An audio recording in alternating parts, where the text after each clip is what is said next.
Hello, everyone, and welcome to the January-February 2023 FCI Live Series. We're so glad you're here with us. And today we're excited to have with us Don Moffit and Sarah Leberts from Columinate to talk about some of the financial challenges of opening a co-op today that have emerged and are very much happening now. There's some new challenges, some new costs, and some new possibilities and opportunities for funding that are emerging in big ways over the last couple years. And Don and Sarah, who spend a lot of time working with many startups on these issues, who are really looking at all of these pro formas and these financing of startups, are here to share with us what they're seeing now and what the new factors and challenges are. So with that, I'm going to turn things over to Don and Sarah. Thanks so much for being here. Great. So let me just check in. JQ, you are seeing that, right? Yes, I am. Okay, great. Hey, everyone. It's good to see you all. I'm Don Moffit. I provide technical assistance to co-ops like yours, focused primarily on financial feasibility work. I've been in the food business since 1981, and I've worked as a project manager, a store manager, and a regional president, all with Whole Foods, and a project manager for Durham Co-op Market. With me today is my friend and colleague, Sarah Leberts. Hi, everyone. I've started working with Don recently on feasibility work and pro formas with Columinate, and I also serve as CFO at the Common Market, which is a multi-store co-op in Frederick, Maryland, where I've worked for 25 years.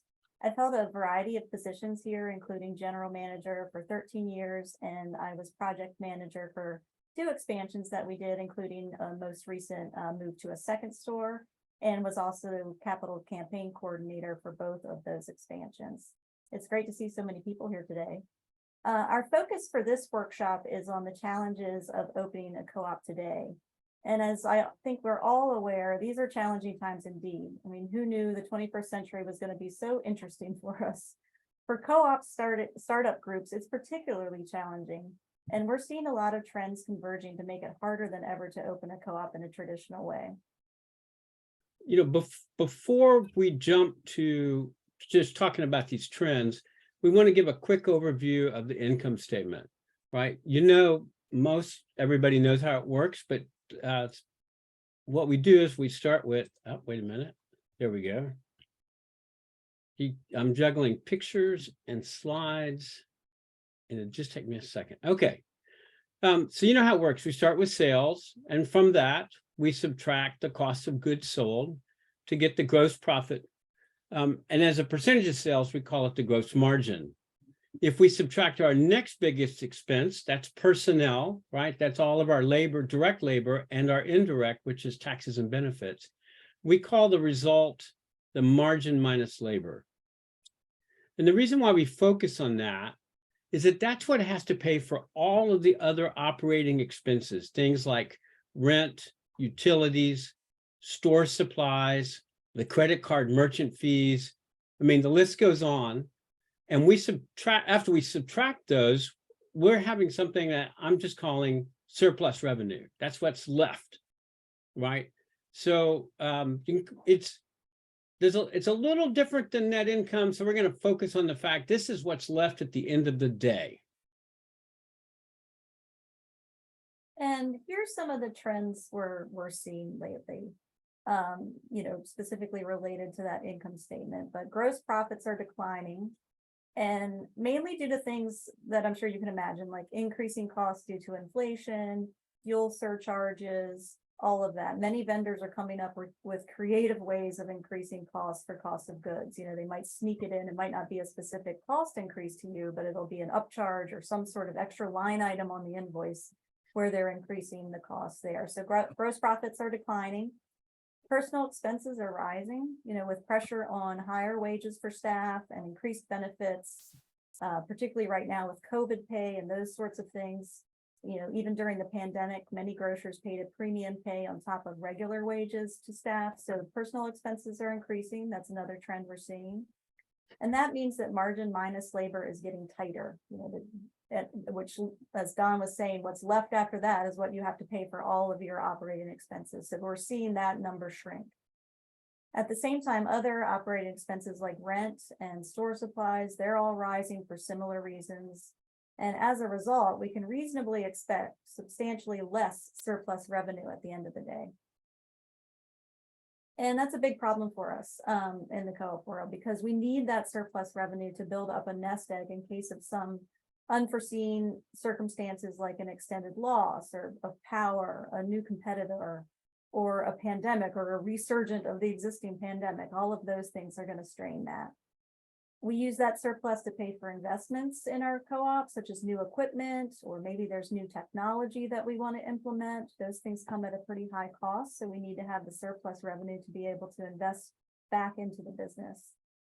We also need to pay the cost of any debts we have from opening the store. So all of that debt service that we'll get into more in a little bit here, but we have to have enough revenue to be able to cover the debt service.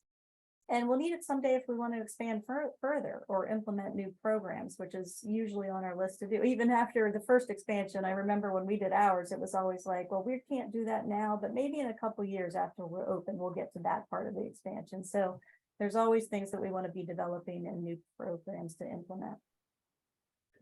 So, you know, we all know this, but what's the result if we have too much demand on that surplus revenue? Our cash is depleted. It's either depleted quickly or slowly, but the result is the same, and the co-op is bankrupt. So let's look at debt service, and we're going to use a model co-op. For our model, we've chosen 7,500 square feet for the total store, and we're looking at about 65% of that in the sales area of 4,875 square feet.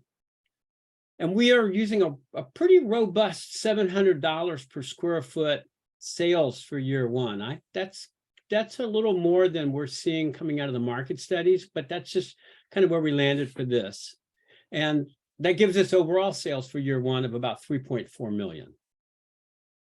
And we're assuming that this co-op is leasing the space as opposed to owning and building out their store. So we estimate that the cost to develop this co-op is nearly $4 million. And that's over $500 per square foot. And just, you can compare that like with time, like some of the challenges. 8 years ago, we opened Durham Co-op Market for around $240 a square foot, or less than half the cost. For a long time, costs stayed relatively flat, but in the past couple of years, of course, we've seen a lot of costs jump, and that definitely includes development costs for co-ops. Now, debt service is what the co-op pays for the privilege of using someone else's money.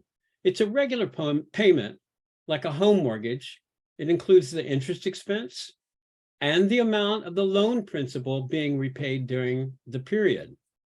The amount of debt service each year is going to depend on the amount of the loan, the interest rate, and the amount of time over which that loan is amortized. It's, in a way, it's the payback period, as long as there's the amortization period equals the payback period if there's no balloon. And keep in mind that member loans are debt, and preferred shares are really debt-like. The lower cost of using those, which is the interest or the dividends, is very attractive, but your plan is going to have to include paying back the investors at some point. And there's two more trends we're worried about with startup co-ops. Those are construction and equipment costs. Both of these prices have skyrocketed over the past couple of years. If all other sources of funds are unchanged, this means more debt is required to fund the build out of the co-op. And that second trend that we're seeing, of course, is interest rates rising. This is the Federal Reserve's response to inflation. We're trying to tame the inflation. And now we're seeing borrowing rates, reaching up to 8%, when it might have been 4.5% previously. So let's take a look at what this means using that model co-op that we were taking a look at.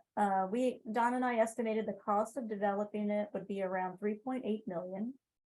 And the co-op steering committee has to put together a funding plan for sourcing all of that money. This is just one possibility of what that could look like.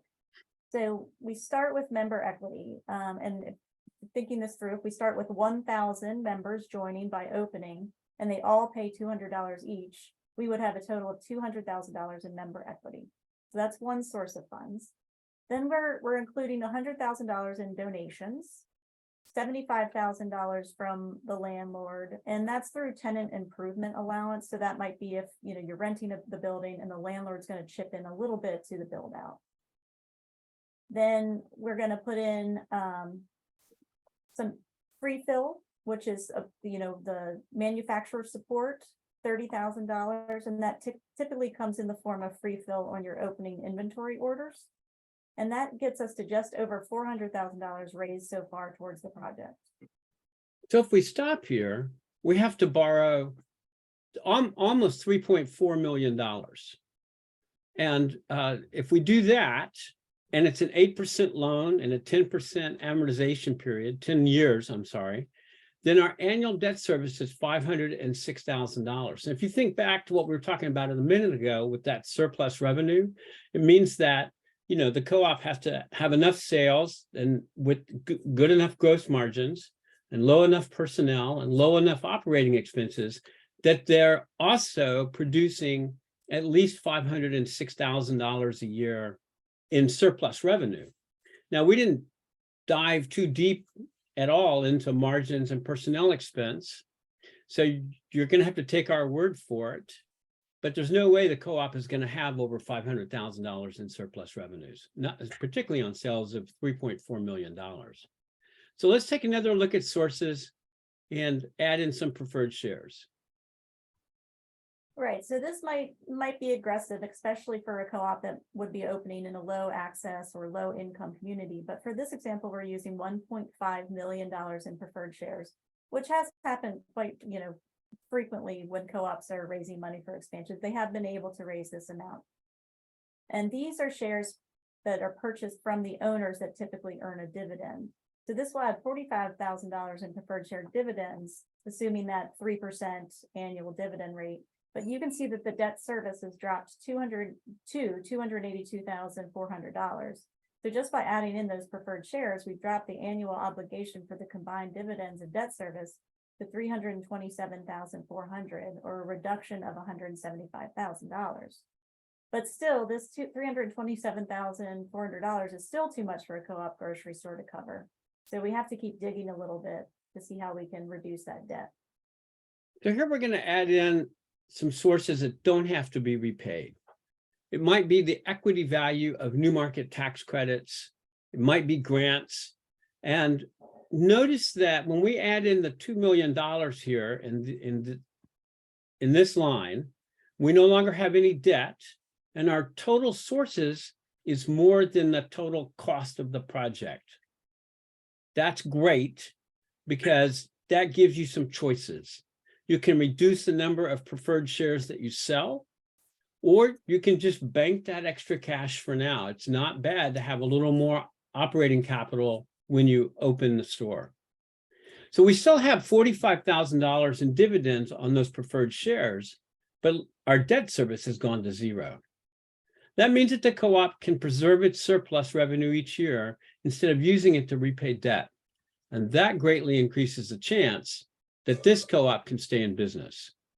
Now, co-op opening in a low access, low income community may have a funding plan with less member equity and less preferred shares. And it just means that the amount of grants that have to be sourced will have to make up that difference. So can this be done? Can you raise that much in grants and new market tax credit equity? Like so many things, it really is going to depend. It's going to depend on things like the relationships you build with decision makers, like city council members and your congressional representatives, and also any of the staff members that work, in those offices, and with the foundations that serve your community. Some of those may be national in scope, but many of them might be local, right within where you're trying to develop. It'll also depend on the co-op's mission and vision, and on the narrative you craft about the co-op. That's the story you tell funders and investors. It's the compelling story of why you want to open a co-op, why you want to serve the community. It'll depend on the time and energy and connections that key volunteers are willing to contribute to the project. And of course, it's going to depend on the available funding. This tends to wax and wane, particularly government funding. The foundation funding tends to be a lot more consistent. But government funding waxes and wanes. Like in response to the pandemic, we all know that the federal government has distributed trillions of dollars. That's a stunning statement. Previously, they distributed a lot of money in the Economic Stimulus Act of 2008. On June 1 of 2022, the Secretary of Agriculture indicated that the Healthy Food Financing Initiative, which is administered by the Reinvestment Fund, is about to get an infusion of tens of millions of dollars. So you never know what's going to be available, but you need to be ready. So take a look at FCI's quarterly newsletter. It should be the most recent issue, but you can find it at fci.coop and click on news. And then on the highlighted issue here, you'll find some information about 5 potential sources of funding that don't have to be repaid. That's the American Rescue Plan, the Healthy Food Financing Initiative, the new market tax credits like we were just referring to, economic development funds, mission-related foundations, and charitable organizations. Thanks, Sarah. There's also 4 stories in this issue about co-op successes. There's the Detroit People's Food Co-op, and this lists about $15 million, new market tax credits, donations, and grants. There's Gem City Market with about $6.5 million from new market tax credits, local and state governments, HUD, and local healthcare organizations. There's Prairie Food Co-op with $800,000 from the state of Illinois, and the Bethlehem Food Co-op with $3.3 million from the federal government, city, state, and other organizations and general donations. Now, these aren't the only co-ops sourcing funds like this. Some of the others include North Flint Food Market in Michigan, the Suncoast Market Co-op in Southern California, Harvest Market in North Carolina, and Louisville Community Grocery in Kentucky. That's just to name a few. So what do you do now? You know, we really recommend that you work on your vision and mission, develop your story, start building those relationships with elected officials at all levels of government. Just start that now, you know, just plant the seed, reach out to staff as well and to directors of philanthropic organizations. You'll need to understand how your co-op will operate successfully and what the actual needs will be. And then when it's time to start your pro forma, let us know and we can help with that funding plan. You know, and all of this, and particularly when you're talking about relationships with elected officials, you really need to know your story, not just the story of the needs you're going to meet, but how you're going to meet those needs and how it is that the co-op is going to be sustainable. So part of that is the pro forma, and then the rest of it comes in the business plan. So we would also suggest, along with your pro forma, you should be working on filling out your business plan. So this is the end of our presentation. We want to thank you for, sharing this time with us. And we hope this has been a little helpful. We know that this is kind of a new initiative. I'll tell you that new market tax credits are very complicated. So it's easy to say, well, you could use new market tax credits, but the execution of them is not quite so simple. But that is the only way. It's all going to be a path with a lot of heart to get co-ops open today. And we want to know how we can be of service to you. And of course, our email addresses are here. It's first name, last name, no space, at Colluminate, lighting the way together, .coop. So let us know how we can help. And we're going to turn now to questions and answers. You can raise your hand. JQ is going to help with the moderating all of this, for which we're profoundly grateful. And here we go. All right. So I just put in the chat FCI's guide to business plan building. If you heard that part and said, oh, we haven't done that yet, we have one there. But what questions do we have, conversations, thoughts around what was just shared with us? Kim Frank has in the comments, can any lessons be shared from Bismarck Co-op closing? We're not going to touch on that one today. Those of you who are in stage 3 peer groups, we will be touching on that in our February calls. So, and we'll be revitalizing our conversation around why startup food co-ops are struggling or failing at Up and Coming this fall, with new information about multiple different scenarios that co-ops are going through or have gone through. Kathy from Bethlehem says, can you explain what new market tax credits are a little more? I can a little bit, and there may be someone else on the call that has a lot more experience than I do. Sarah, before I jump in, do you have experience with new market tax credits? No, we did not use those for our projects. So, new market tax credits, so it's a tax credit, right? They're issued by the federal government. There is an allocation, there is I'm missing the word, every year. And then when they get the full pool, then they go out to there's so many layers of people that are involved in this, but they come in the form, this is my understanding, that first of all, the projects which are most likely to be assigned new markets tax credits in the end are projects, they have to be in low income census tracts. And the more job creation they provide, new job creation, the more likely they're going to be approved. There is a 7-year period where the tax credits, if the business fails, then the tax credits can be clawed back, will be clawed back by the government. So everybody is really interested in making sure there's a strong business plan.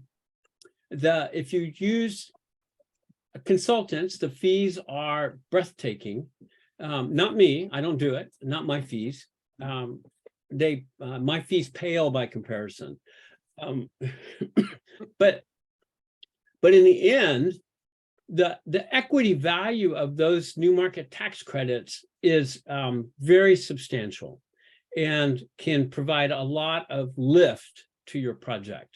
So if you're opening in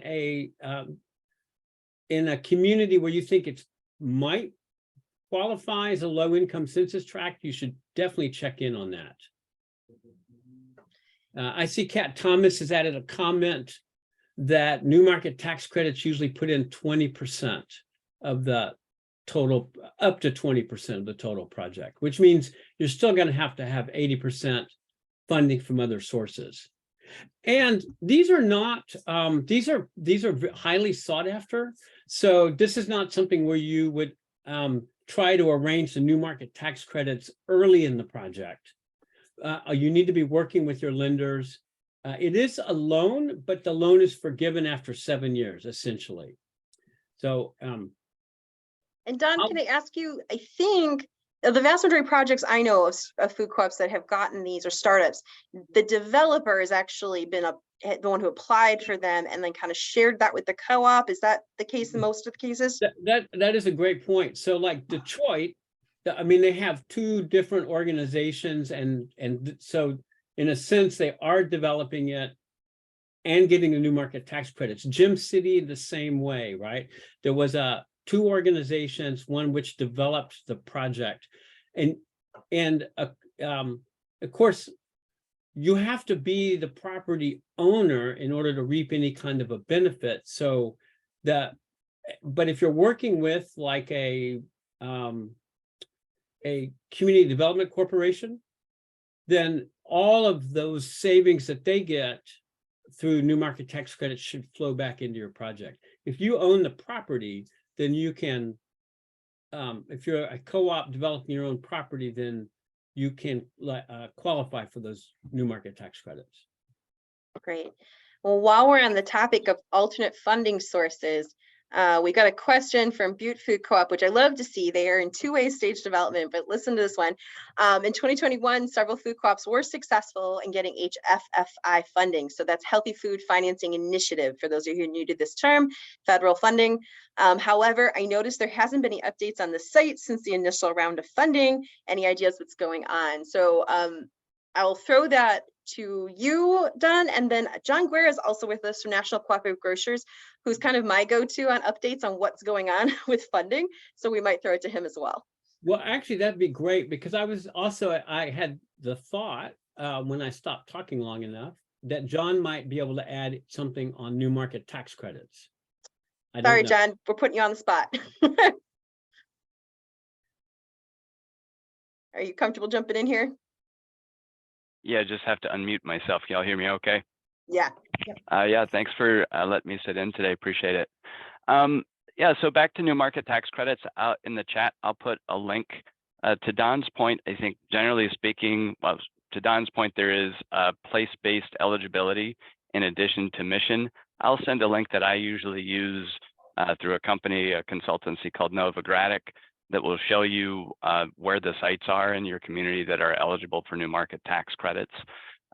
Same with Healthy Food Financing Initiative at the federal level. I know there are a bunch of state programs as well, but I'll drop the link in so y'all can see eligibility for sites for HFFI funds. JQ, I don't have an update on HFFI funding at this point. Do check their timelines. I think I'd have to go back and look. I haven't applied for any of my projects this year, but I think the deadlines for funding might be soon if they haven't already passed for this coming year. But as with any federal program, there's deadlines to be aware of for grant funding. So let me go back to new markets. I think, as Don was saying, it's a pretty complicated program.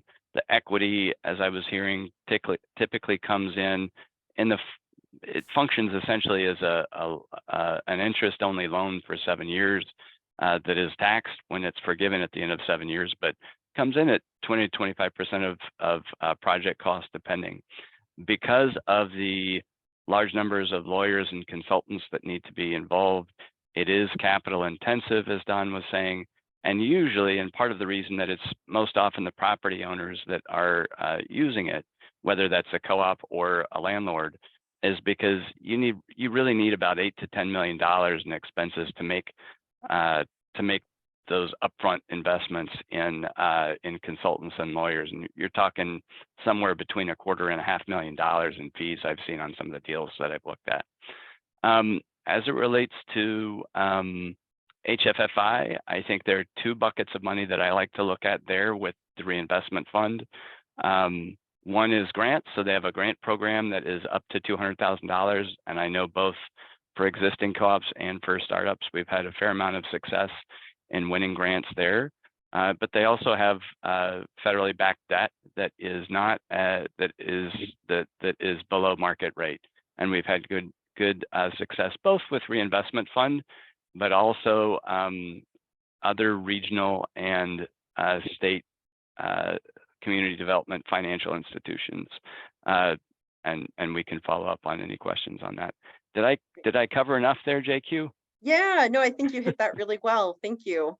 And to your point, a friend from here from Butte, HFFI, we've all been waiting for the call for proposals, right? We've been watching intently. We're watching it like a hawk, so we can get that out to you guys as soon as they do it. They will call for proposals first. You will put in the shorter proposal, and then they'll decide if they pick you for the full application process. That's how it was run last time.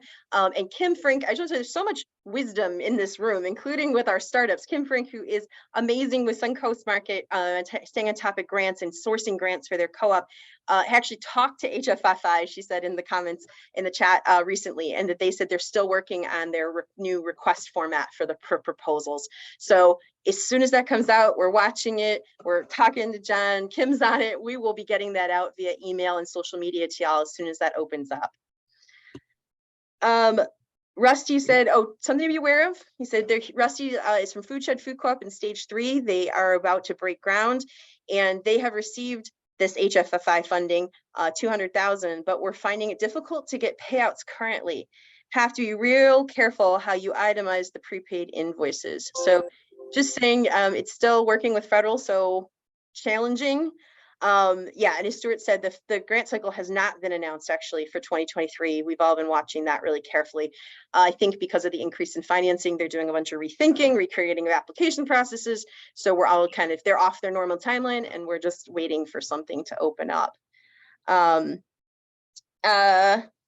We are Steve, we're a startup co-op that does not have a store site yet.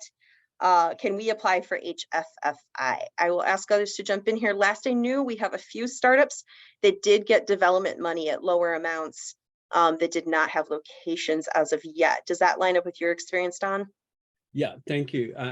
We've had a number of co-ops get grants for technical assistance, so early stage development.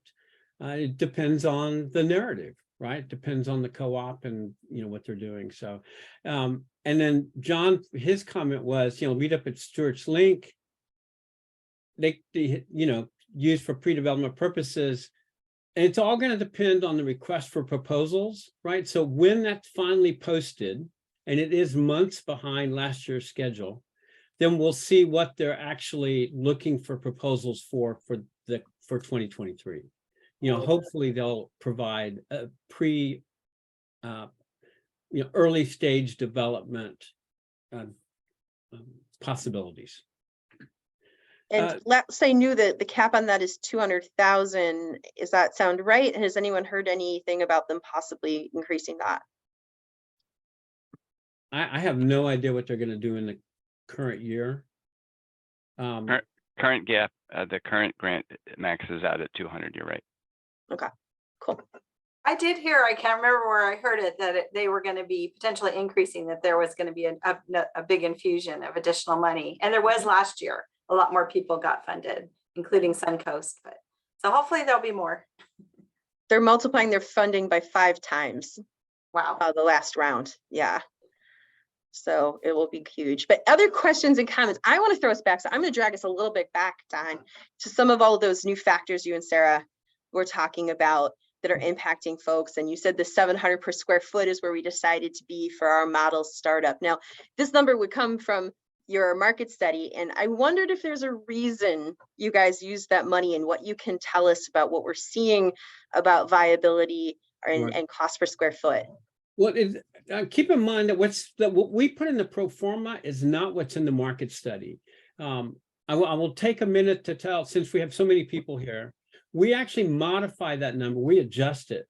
When Sarah and I are working on a pro forma, we're looking at the market analysts, no matter who you use, they're working with an expectation that when the store opens, all of the systems will be in place and fully mature. So think about it being the 3rd or the 4th or the 5th store for a co-op in a marketplace where they have experienced produce managers, experienced store managers.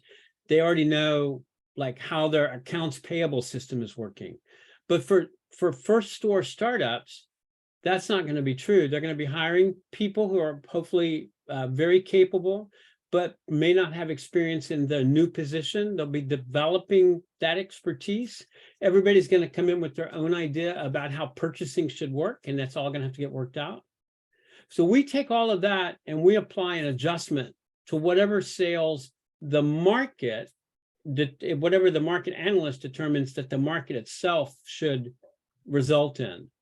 But yes, the numbers that we start with come from the market study. And 700, I will tell you, is higher than what we're seeing in any market study right now. Why did we pick 700?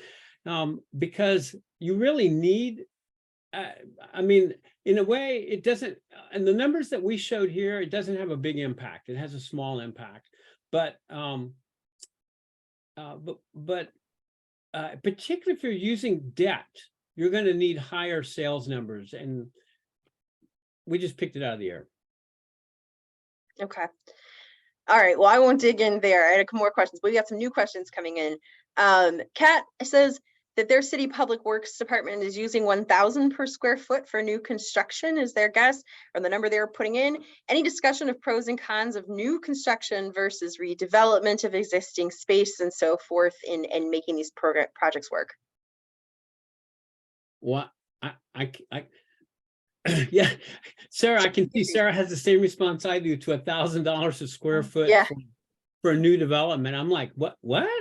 I know it's high, but I think that NCG's using, I check in with Dave Blackburn over at NCG on a regular basis, and I think we're both using at this point about $150 a square foot for the tenant improvements. That's once the shell is in place. And the shell itself might be 150, 175. That's 3.25. And then you have to add in, if you're working with a raw piece of land, site work, the landscaping and the parking and all of that. So, but I don't know how you get to $1,000 a square foot.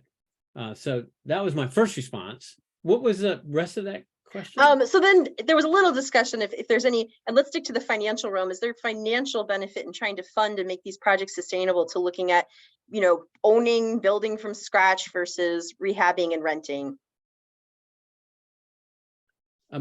Sarah, do you have any thoughts on that? Or Certainly the investment would be more to purchase a building and owning it and trying to develop it. You would have to raise more money in the beginning.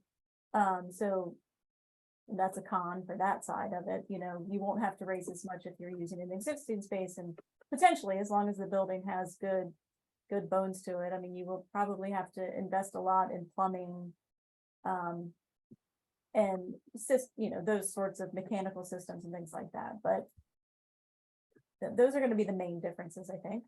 well, so on the pro side, flying in the face of what we've just been talking about, if you own the building, it's easier to get a longer term loan, right? Because now you have like if you're doing the tenant improvements, you might spend $1 million on tenant improvements and you have nothing to show for it at the end of the day that you can use for collateral. But if you own the building itself, the interior improvements, everything become collateral.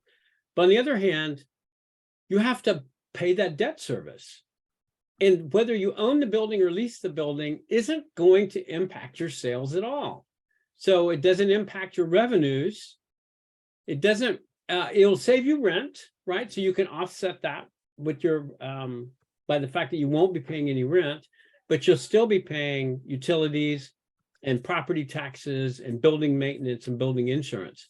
So what I have found is that when I'm working with a co-op, and they're like, okay, well, we want to model this for buying the building. It takes so much more capital, as Sarah just pointed out, that it just makes it so much more difficult to be feasible, to be sustainable. So we've got some questions going back to sales per square foot. And John dropped the link. Please do go take a look at the real estate guide. He linked that John wrote that is excellent. And again, considering these questions of purchasing, of renting, and what the factors are, and some good information on negotiating and so forth. John did an incredible job, and he's provided the link here in the chat that will take you to that on our website. We had a couple people talking about there's some regional grants they got, some good information provided by Stephanie about some potential Inflation Reduction Act money that may be available to co-ops depending, to keep an eye on. But the questions about sales per square foot keep going back to, and this is kind of what I was pointing to. I've talked about this, Don. Is there a number that at which, like, this is the number at which sales per square foot in a market study that we're seeing more likely feasibility for startup food co-ops? Someone commented, well, it really depends on all these factors, which is true. But Don, I want to see what you wanted to say to this. Is there kind of a line where we're seeing a higher level of feasibility? We think sales per square foot like this in a market study is going to give you a much better shot.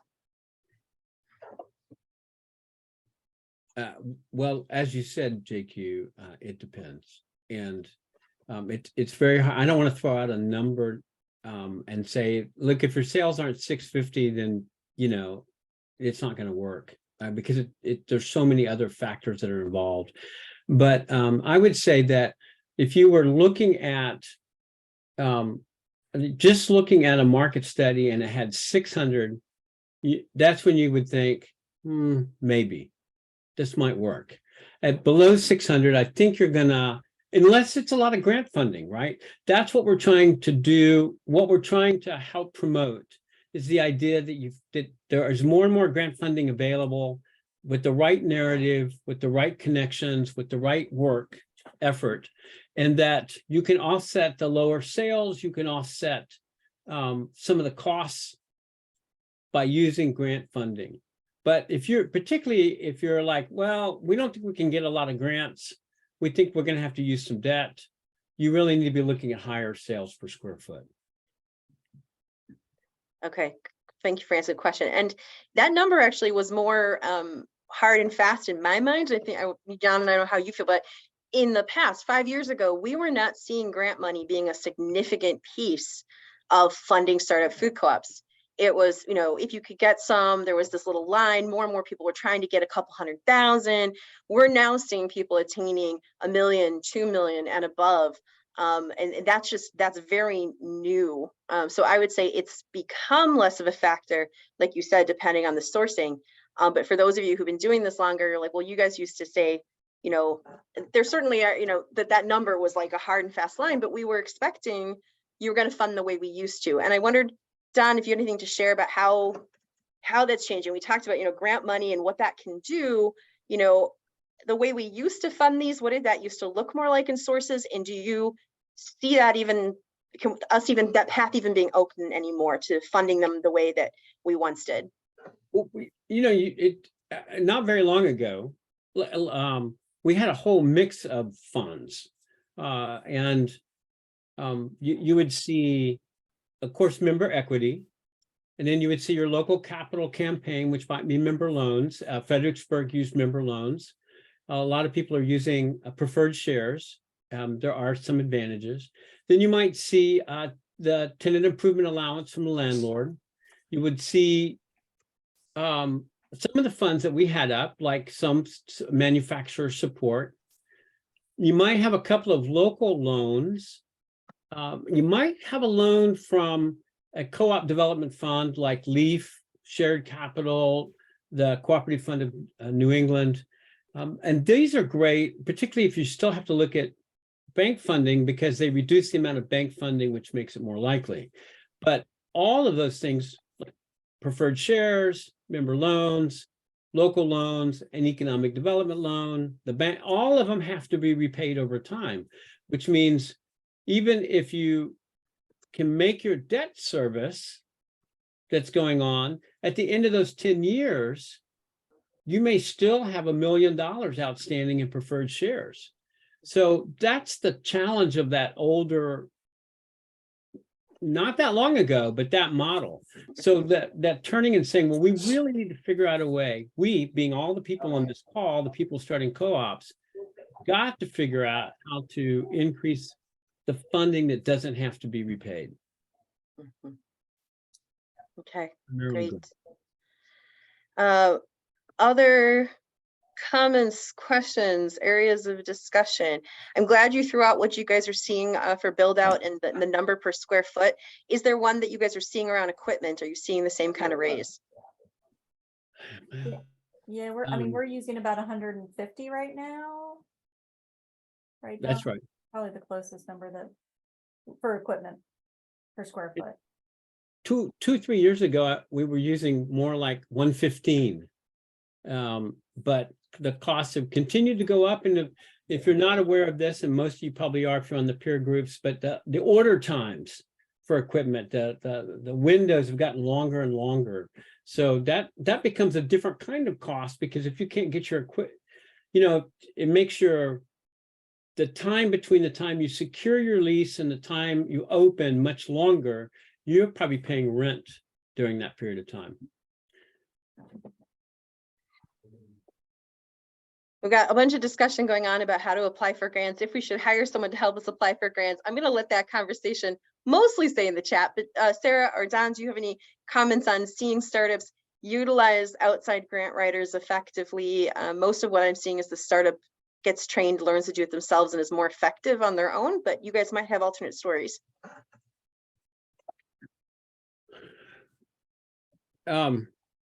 It's not really my field of expertise. I think that, in fact, I'm not even sure. JQ, are you aware of anyone that's providing a co-op consulting service on grants? No, I'm not at this time. Right. People are finding local individuals. Yeah, and Kevin Edberg at CDS has done some of that. So there are a couple of consulting centers that have offered to do grant writing. If you could throw those in the chat, Stuart, that'd be great. Yep. Thank you. CDS is Cooperative Development Services, which was the sort of the progenitor organization for Colluminate. Kevin was on our board for a long time.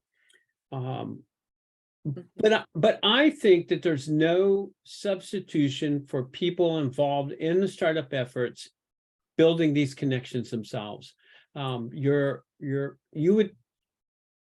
Congress people to me seem remote, and yet they have local offices, they have staff. Your city council members, I can speak from experience there. They are, if they're worth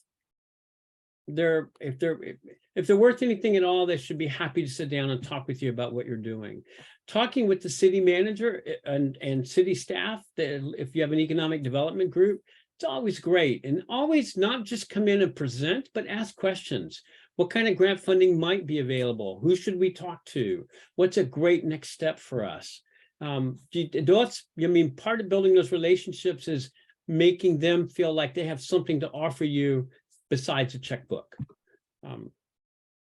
So there's a lot of discussion going on about purchasing, renting in the comments, but that is not our focus topic today. So I'm gonna steer around that a little bit. To your point, Don, Kim, I don't know if you want to put you on the spot, but Kim Frink with Suncoast has done a lot of grant work and working with local officials and state officials. Do you have anything to share on relationship building and how you've been able to get grants from these higher up officials? Sure, yeah, and I totally agree with Don. It seems intimidating to reach out to, meet with your city manager or your mayor or your local, assembly or state senator, but it's really valuable. And one of the ways we were able to do that was to reach out to other folks who we thought might know them and have them, connect us with them. Maybe, they would be a part of the meeting. Those relationships are really key. And then you can use them, to ask them, well, who else should I talk to? And can you help connect me to that person? Because those introductions, I found if I just did sort of a cold email to somebody and they didn't know me from Adam, I might not get a response. But if I had a former council person reach out to them for me and say, I got to tell you about this project, I really think you should meet with them. That has been super helpful. And it does make a big difference in finding out about those grant opportunities. And being able to apply, and they can advocate for you. Like our city council person is our mayor, she's our mayor now. She's advocating for us with our county to help us get county funding. So those relationships are really, really important. Thank you. And even like reaching out, like what I mentioned, I talked to HFFI. I find like just calling people and just kind of so they can put a voice at least or a face to who you are. Just if you have a question, don't be afraid to pick up the phone and call them because it just makes creates a little bit more of a personal relationship. Excellent. Thanks so much, Kim. Sure. I'm going to send us a different direction, Sarah and Don. We've got a question in the comments. We'll go into just a little from earlier organizers. You guys touched on, the whole P&L and, how like cost of goods and this, that, and how the margin and the labor. We've got some startups who are like, yeah, can we lean into that a little bit? We know that it's a complicated thing, but setting margin to meet vision versus to be able to pay the bills. Do you want to lean in on that conversation at all and how that affects financing your co-op? It's just the last comment. Yeah. Recent one. Sarah, do you want to talk a little bit about pricing and margin? Yeah, sure. Affordability? I mean, it's a balancing act, right? I mean, it's incredibly challenging because depending upon your co-op's mission and vision, are you interested in being affordable? Are you trying to, meet the needs of the full community, which most are. So that can be very challenging. Are you natural foods? Because natural foods is, primarily natural foods is gonna generally allow for a higher margin. And if your product mix includes things like prepared foods or those other departments that will generally carry a higher margin, that can help lift your margin a little bit, but you're trying to balance that with affordability. So it's going to depend on your product mix a lot, and that's one of the things that we initially look at when we're talking to a startup co-op is what is that vision around, what products you're going to carry, what's it going to look like. We're going to get some information about that from the market study as well. It's going to help us guide on what we think makes sense to set that at, but it's set that profit margin expectation at, but it's definitely a balancing act that's there's a lot of art behind it, you know, behind where you get to that number. Once you hire your general manager, you know, they're going to have to determine how that teases out amongst all the different departments within the store so that they can meet that margin. So part of it, I mean, I want to add to that, which is, you know, there is the divide between the natural organic stores and the conventional stores is beginning to narrow a little bit, because the natural organic stores are carrying a few more what we call clean conventional products, and you can walk into almost any grocery store today and find natural products, product lines that you would used to see only in your local natural food store or now in whole Amazon. But there's a big difference in the margins that these kinds of stores are getting. So, and if you look at the natural and organic stores, historically, they've been able to get something like a 37.5%, a 38% margin on store-wide, and that's with some prepared foods. But that's partly because the people who are shopping in the stores are shopping there for other reasons other than simply price. So they're doing price comparisons, but on those products, and everybody's got a little bit higher margin. On the other side is the conventional grocery stores where people are looking, a lot of times it's very price sensitive. So where the natural and organic stores might be getting a 37.5, 38, a typical conventional store may only be getting 30% gross margins. That 7.5 or 8 points is enormous. Now you think about when we talked about earlier, rent, utilities, store supplies, that's about the same for both of those organizations. So where is that difference come in? It has to come in the personnel expense. So how does a conventional store do it? They do it with more part-time. They do it with fewer benefits. They do it with lower wages. And most co-ops, no matter what you want to serve in your community, right? You want to be a good employer. So we're finding a lot of stress in the challenges of paying living wages with good benefits and full-time jobs, and trying to also be a low price outlet. So that's another reason why we're saying, particularly those stores really have to lean on grant funding, because they're going to be very challenged to have any surplus revenues, even with no debt service. So that's just part of that mix. So it's part of the stuff that Sarah and I talked to with the folks that we're working with and trying to think through what the options and alternatives are. The business has never been easy, and it's certainly not getting any easier. Excellent. I'm glad we got to that point. Any last points or let me just ask questions through in the chat or raise your hands, or any last points you want to hit on before we wrap up? I just want to say that when we talk about pricing and we talk about everything, there are no models like you're just going to adopt this model. It's going to have to be creative thinking to get a store open, and it's going to have to be creative thinking for it to operate in the long run. There are a lot of great models around. I'm very fond of the Durham co-op market, not just because I helped open it, not just because it's my home co-op, but because I think that Lila Wolfram has been a brilliant general manager. Unfortunately, NCG has thought so too, and they've now hired her to be, I think it's the director of, John, do you know what her title is? Strategic planning, I think, or something, isn't it? Or strategic initiatives, I think. I think that's right. That sounds right. Yeah.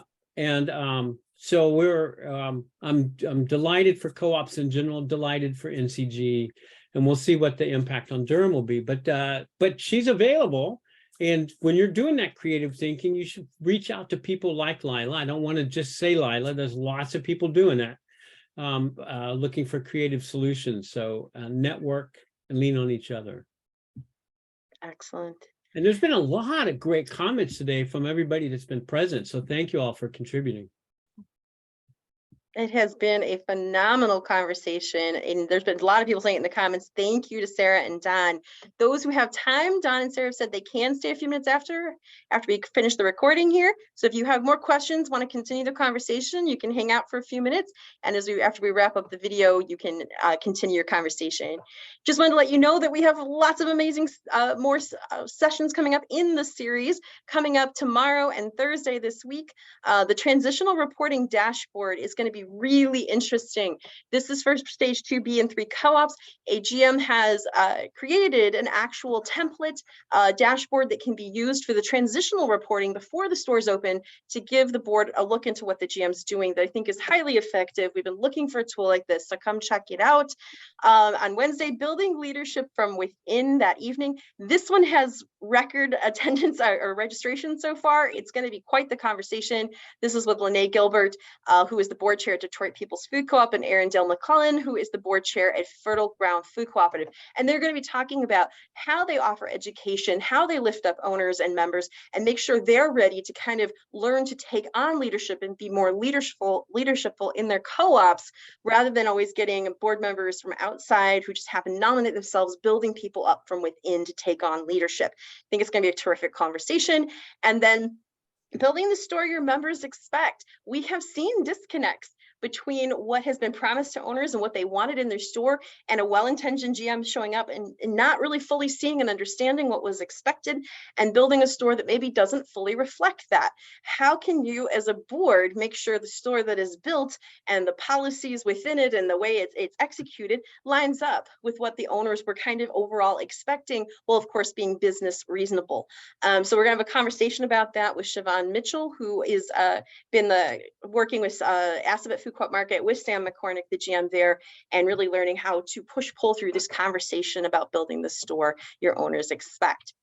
So thank you to everyone for being a part of this today. And this series would not be possible without the USDA, National Cooperative Bank, National Cooperative Grocers, and CoBank. we're so grateful for their support in making this series possible. We hope we'll see you for a lot of the other sessions.